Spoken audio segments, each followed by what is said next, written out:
lot of people know the true origin of a song that has been wrongly thought to be about love,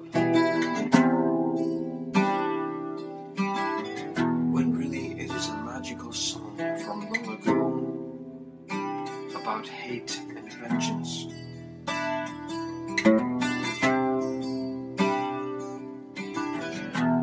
Perhaps it is best I share with you how the song came to be, then you will understand it.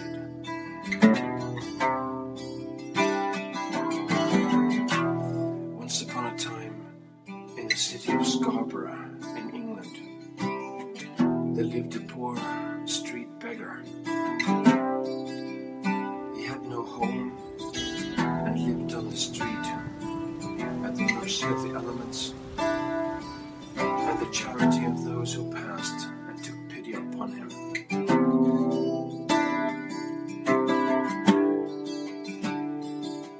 But does not such a man also have a heart?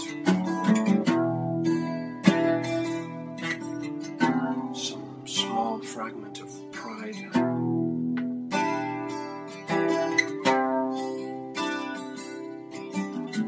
He was not doing anyone any harm.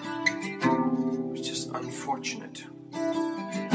Fate seemed to be against him for some reason.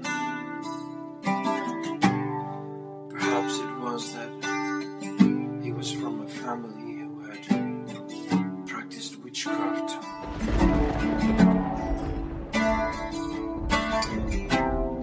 And this had somehow got fate against him. Who knows? Who cares? Not everyone believes in such things.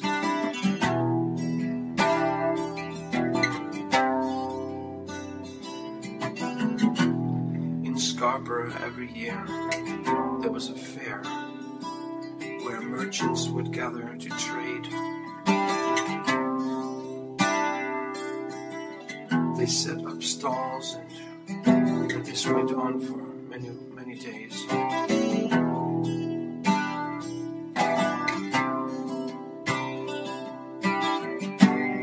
One day, when passing through this fair,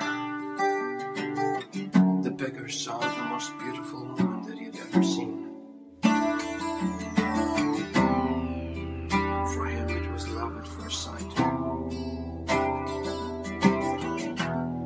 But when he approached her, she tried to avoid him with some disgust.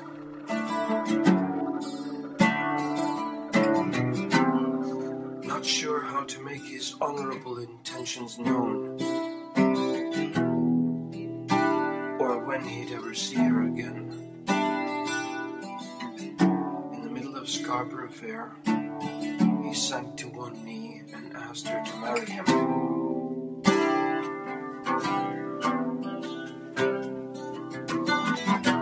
Surprised and terribly unflattered by this, she instantly declined him. But she could have dismissed him without scoffing at his gall, at his courage.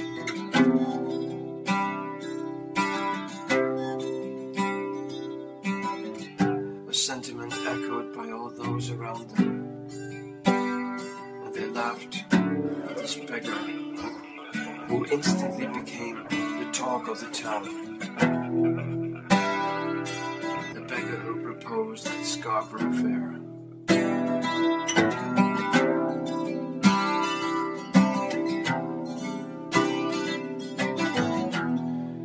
The echoes of their laughter tore at his soul. For humble though he was, on top of his poverty and despair, he now felt wretched.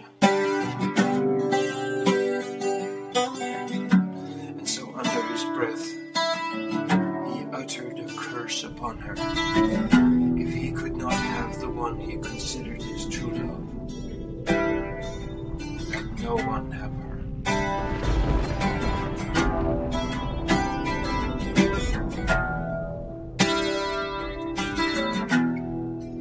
Then they parted ways.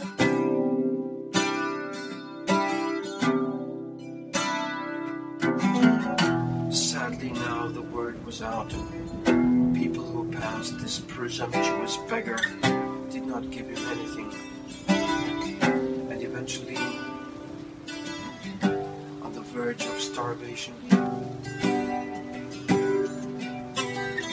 he was forced to leave Scarborough. The maid, who was oblivious to what had just happened, was too wrapped in herself to care, and had no idea of the curse upon her.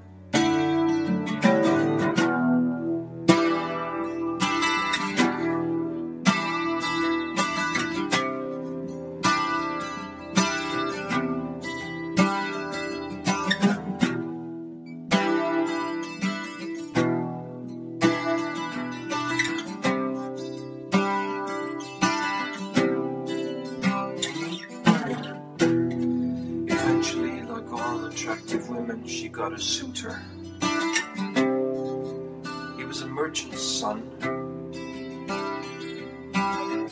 and came with the promise of a comfortable middle-class life for her.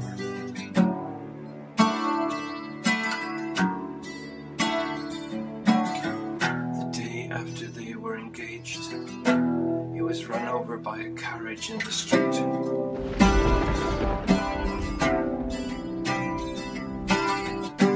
No one thought anything of it.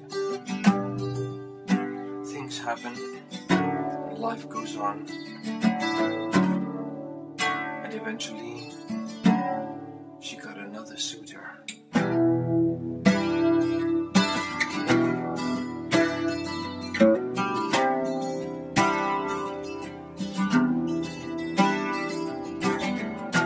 This was a wealthy merchant.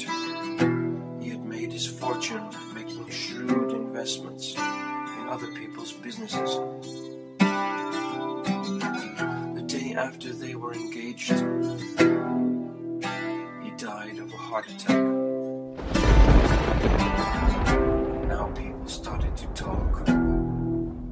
Not all seemed to be right with this girl.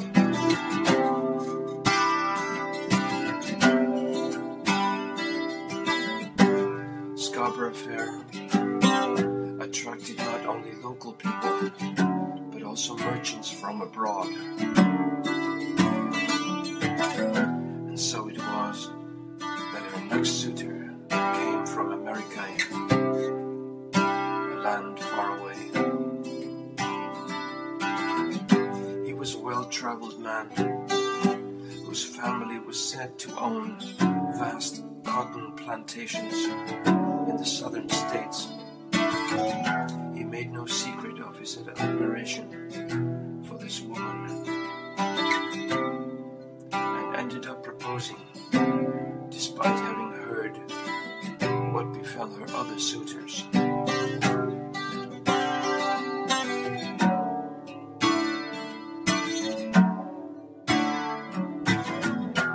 The day after they were engaged, he went out to celebrate. Some nosy people heard of this and decided to attend, at least to warn him to be careful.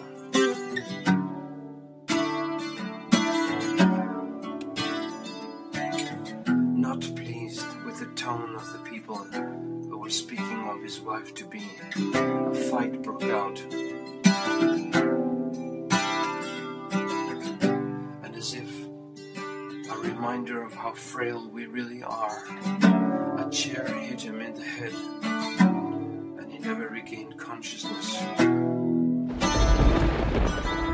His death was ruled an accident, since he was said to have started it, and too many people were involved for it to be pinned on any one person. After this, she retired from society and lived alone.